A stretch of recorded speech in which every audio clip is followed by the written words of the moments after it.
The thing I remember most about Christianity at this point is the pit preacher that we have at UNC. He stands in a central area, holds up a sign that says "Fear God," and then preachingly yells at everyone about what they should be doing in their lives. And I don't usually stop and listen to him. I usually just walk by because I know he says a lot of mean and judgmental things towards people. It's like, if you don't believe what he believes, then you're wrong and you're gonna go to hell. If I can accomplish that, I really don't know what I do. That's what happens. You're a little confused about having sex. No. Come on, homo. So I'm hoping that the people at this church are nothing like the pit preacher. I'm hoping that they're nice and accepting people, but I'm not sure. Yeah, and then in terms of how I think they'll answer my question about the existence of evil, I do have vague memories of the Christian background that I had in elementary school. I know something about Adam and Eve and an apple and eating that, and then that's why there's sin and evil in the world or something like that. So I feel like that's going to be their answer to my question, but I'm not entirely sure, and I guess I'll find out all of these answers tomorrow.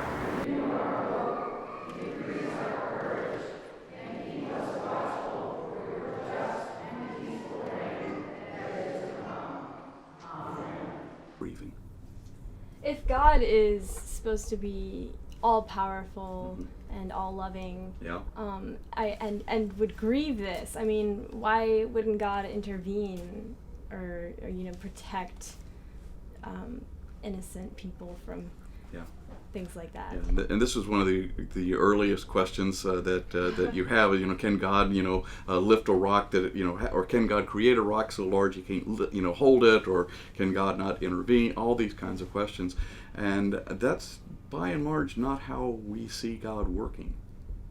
We take the human experience of loss and the human experience of grief, and talk about how we experience God in that loss. How do we experience God in that grief? And what are we becoming as humans from those experiences? And how might God be using those experiences to create us in ways that were unimaginable before?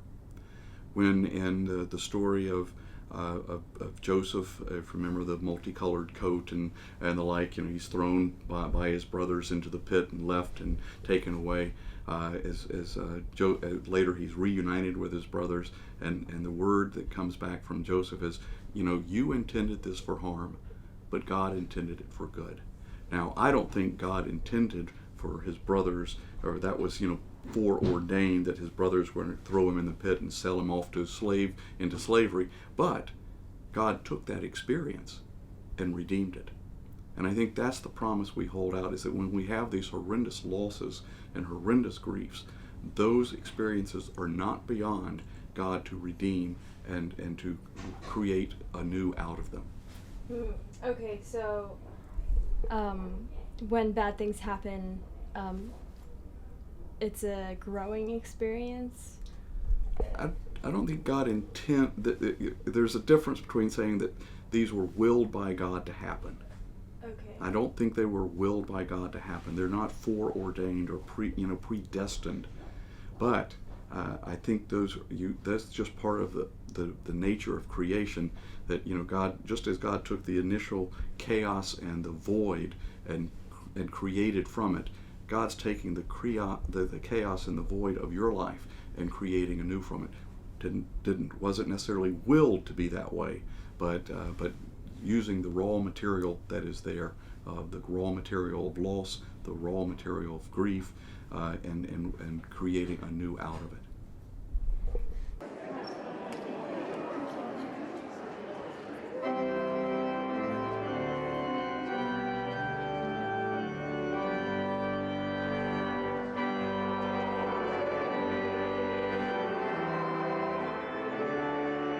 I think that part of what happens when we go to a funeral, the people that are immediately grieving, they're experiencing a loss, and it's very hard to come back and say, you know, as the early chapters of Genesis, at every point in creation, and it was good. You know, we talk about creation being good. Well, there's a point where in the middle of that loss, you may not be able to affirm that life is good. And that's where the community comes and surrounds the person who's grieving.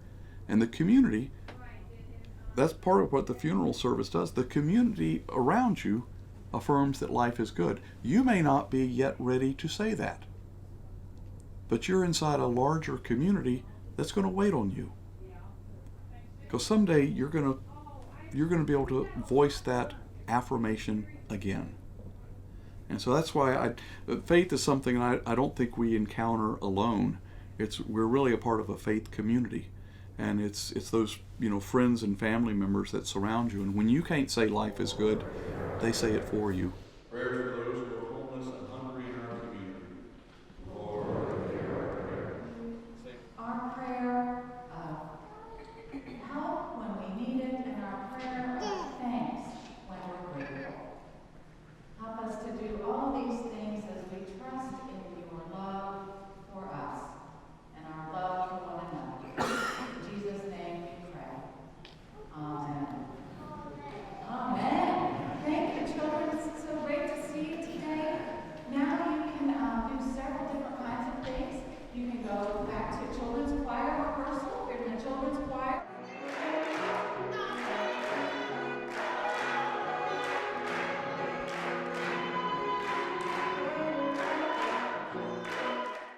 When we talk about God being the creator, I think every moment is being created. That there's not some master plan that we're marching towards. Okay. I think the master plan is that God accompany us through whatever is happening. Then what do you think the purpose of this life is? The purpose of this life, Yeah. I think, is to cooperate with God, to participate with God in the mending of this creation, to enjoy the goodness of this creation, and to delight in the goodness of our Creator. Bread, blessed it, and broke it, saying, "Take and eat, for this is my body broken for you." In like manner, Jesus took the cup, and pouring it out, he said, "This is the cup of the new covenant, poured out for you and for me, for the forgiveness of sins. As often as you eat of this bread and drink of this cup, do so to remember me."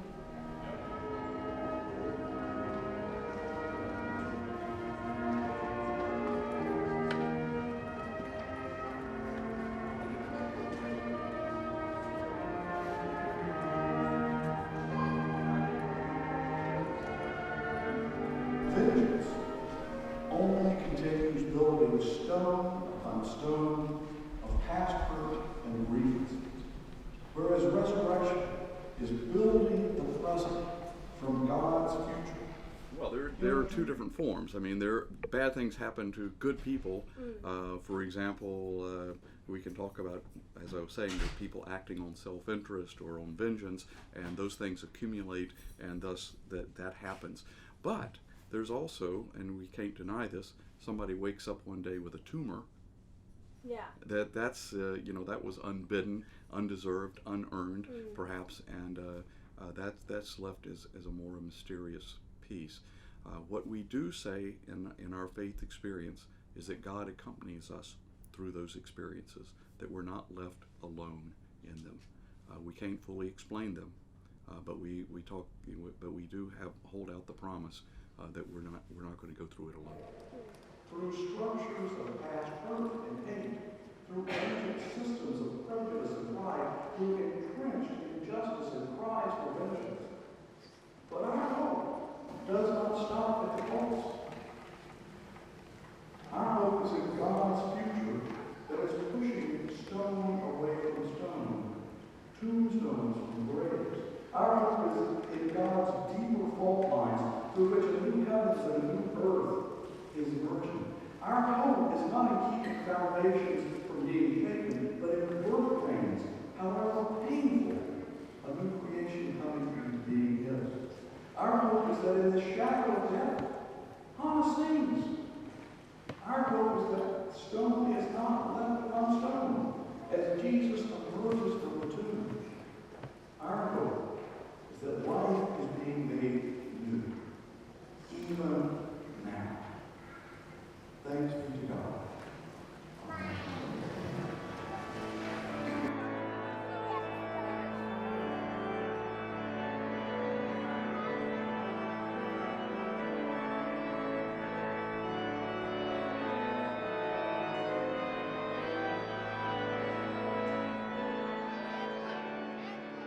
It's a question that's basic question that underlies philosophies, religions, and so on. How can there be a loving God when we have Assyria, when we have what happened in Paris? Right.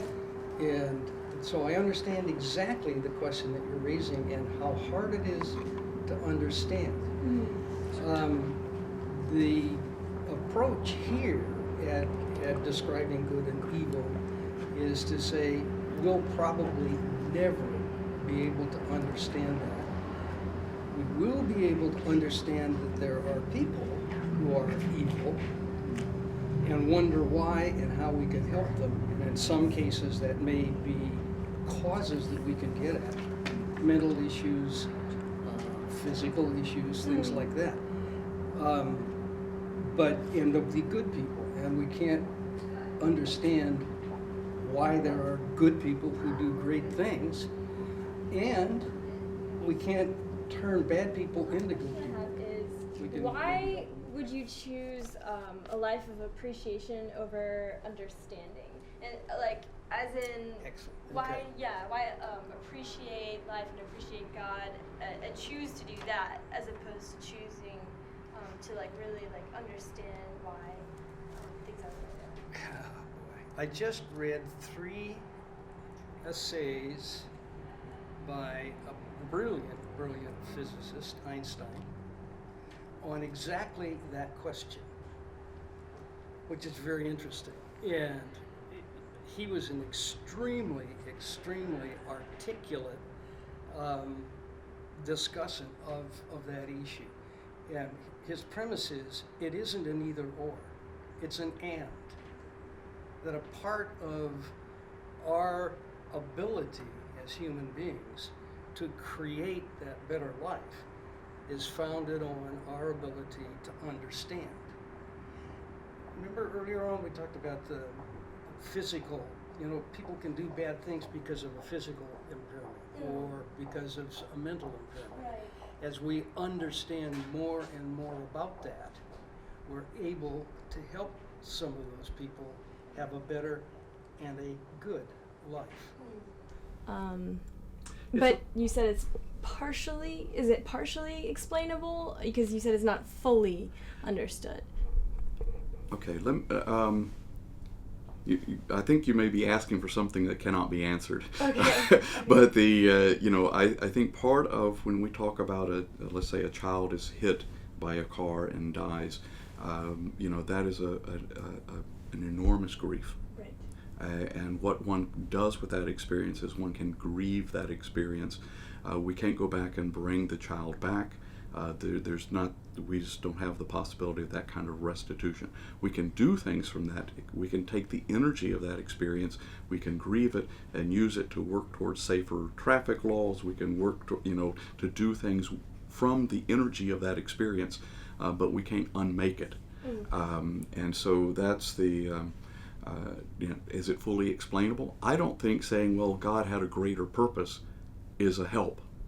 Right. You hear people say things like that, and they're trying to find a way of saying that, well, it was their time. How do you feel at peace with not understanding? I think that's one of the, that's where we come back and we talk about how we trust God. And I think that's one of the things we keep, probably the earliest sort of religious formula or faith formula that we have is that God rules, God reigns. And we keep coming back to that, despite all the chaos that surrounds us, in some fashion, we know that God is in control. We may not know what that means. So the last episode was based in more Hindu practices. whereas this was a Christian religion. I felt like the Hindu idea was that if you do good, then good will happen to you, and if you do bad things, then bad things happen to you, so you can learn not to do those same bad things to other people. Whereas this is more like not necessarily that things were predestined, but that bad things happen, and that it's more about how you deal with the bad things that happen than necessarily looking back and like trying to do good deeds and learn from them. I appreciated what Clay had to say about evil as someone who doesn't necessarily believe in this God. It's harder for me to understand something faith-driven when I don't have that same faith. And I appreciate that these people do have that faith, and that's how they how they see evil. But it was just a little easier to understand when Clay was giving me fact-based information. So I immediately think of the attacks in Paris when I think about evil in the world and not understanding why bad things happen to innocent people. I feel like the people in Paris that were injured or killed or harmed in any way did nothing to provoke that attack. And it just really relates to what we're trying to figure out here, and how different religions will look at something evil in the world and explain it. What I gather about the Christian belief is that they choose to appreciate over understand evil, so they appreciate God in their life, and they appreciate the life that God gave them while they have it, and they try to take bad things that happen, and they try to either I feel like it was saying that they should experience like growth from that, like they should either by helping other people who maybe have a mental problem or a physical problem that causes them to treat others badly, to help those people as best they can, or to like if some innocent person dies, for example, to yes, grieve that loss, but also to take what God gives them and be grateful. And I don't know, I feel like that's what I got out of this. Okay, so this was really hard for me to understand, especially because I felt like I feel like the preacher was saying that a lot of evil just can't be explained. It's mysterious. And it's really hard for me to understand why, if God is all loving and all powerful, as the belief holds in Christianity, how he would let these bad things happen.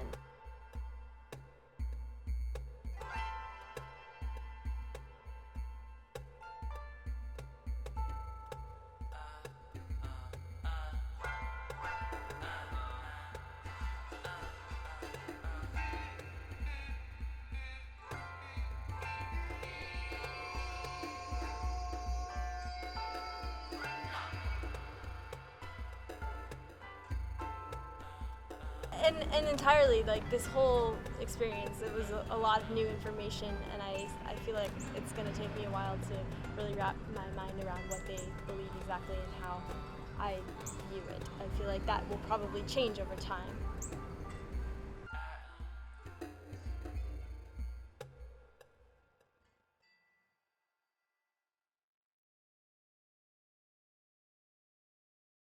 Cute mug, where did you get it? They have coffee.